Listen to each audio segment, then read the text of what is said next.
paradigm shift. In my line of work, you got to keep repeating things over and over and over again for the truth to sink in, to kind of catapult the propaganda. Iran's nuclear program. Threat Israel's destruction, the world's most dangerous weapons. Nuclear weapon denies the Holocaust, threatens to wipe Israel off the map, sponsors terrorist groups committed to Israel's destruction. Nuclear-armed Iran, nuclear weapon. An Iranian nuclear weapon, terrorist nuclear weapon. Brutalized its own people, carried out terrorist attacks. Iran, nuclear weapon.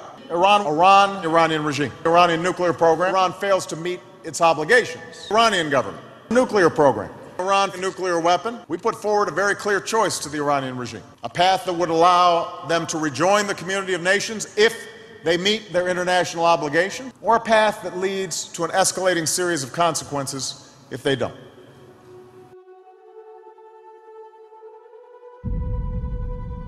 There is only one nation on Earth that has actually used a nuclear weapon of mass destruction on the civilians of another country. And that's the United States. So if you want to be worried about somebody's possession of nuclear material suitable for use in nuclear weapons, let's start with the country that's actually done it. If you want nuclear disarmament, let's have everybody disarm.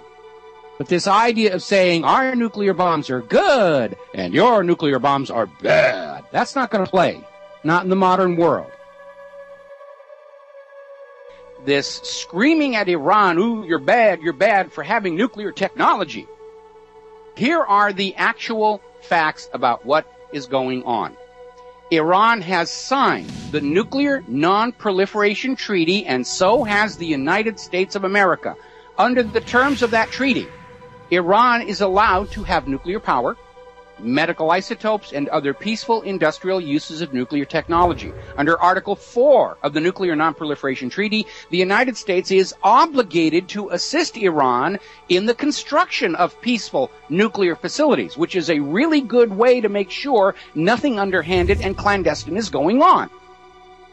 But in ignoring their obligations under Article 4 and in trying to use military threat to coerce Iran into surrendering their rights under the Nuclear Non-Proliferation Treaty, it is the United States, not Iran, that is in violation of international law. Now, Iran allows IAEA inspections, and innuendo and rumors aside, absolutely no evidence of weapons development has been found. It's a repeat of Iraq. Ooh, they've got weapons of mass destruction. They're dangerous. They're going to do this. We must invade and destroy them. They're just lies used to sell another war. Now, Iran has not initiated a war of conquest in 200 years. This is a claim that neither the United States nor Israel can match.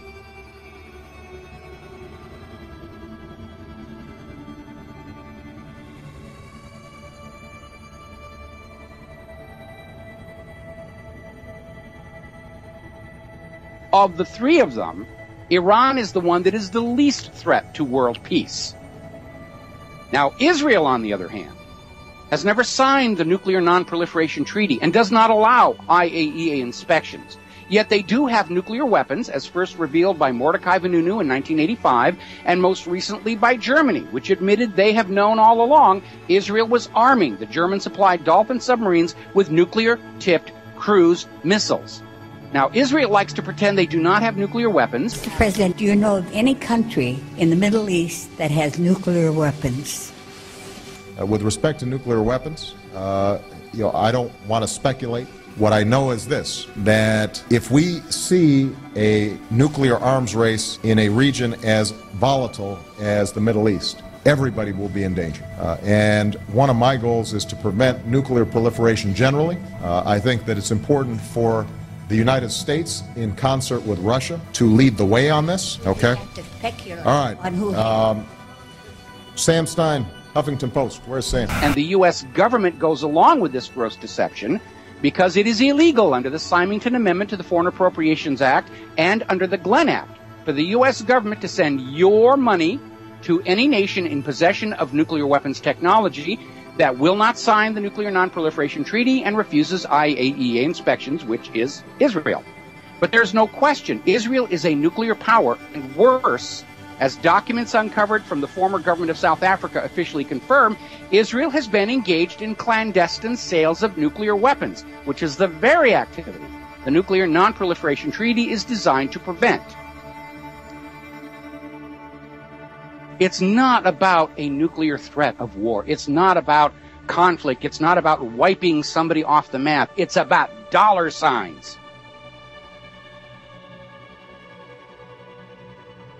Israel's the sixth largest nuclear power on Earth. They have bombs. They have delivery systems. They have submarines loaded with nuclear-tipped cruise missiles. Nobody's going to attack them. Iran is not a threat. They're not in the habit of invading other people. We need to go back and remember the lie of the century.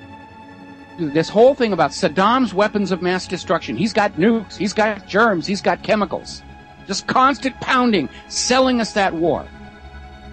Look at how many media outlets, how many governments, how many so-called academics, how many officials, people with gold things hanging on the walls and medals around their neck to trick you into thinking that they're truthful and honest and not to be listened to.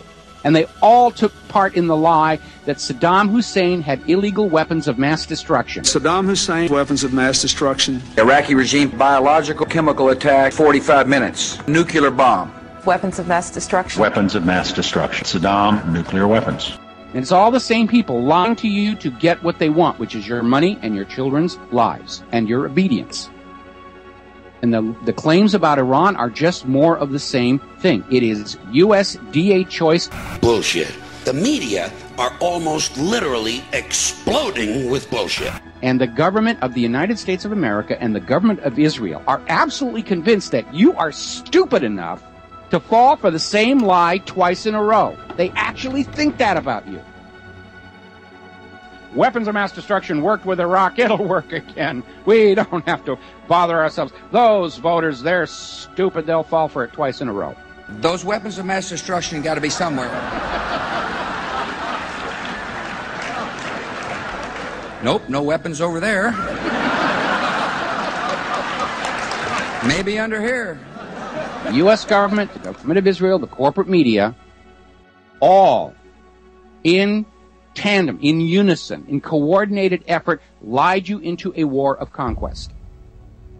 Which means now there is no reason not to assume they're not doing it again. And from where I sit, when a government lies to people to lead them into a war of conquest, that is the greatest crime a government can commit against its own people. Because every other crime is wrapped up inside there. There's the lies, there's the theft and looting of the foreign invaded nation. There is the murder of soldiers on both sides of the line. Victor and vanquished suffer in wars. And when that war is unnecessary, when it is merely motivated by greed and the lust for power, that is a crime not just against the invaded nation, it is a crime against the people of the invading nation.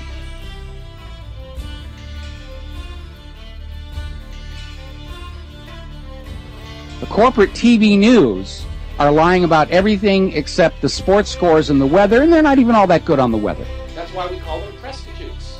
Iraqi nuclear weapons. Nuclear weapons. Weapons of mass destruction. Mushroom cloud. The mushroom cloud. Iraq mobile biological weapons labs. Saddam Hussein, 500 tons of sarin, mustard, and VX nerve agent. Saddam Hussein chemical agents. Saddam Hussein 38,000 liters botulinum toxin, aluminum tubes, nuclear weapons. Nuclear weapons. Saddam Hussein uranium from Africa. Iran, nuclear weapon. Iranian regime, Iranian government, nuclear weapons. Iran's leaders, Iran, nuclear weapon. Iran, Iranian program, Iran, nuclear weapon.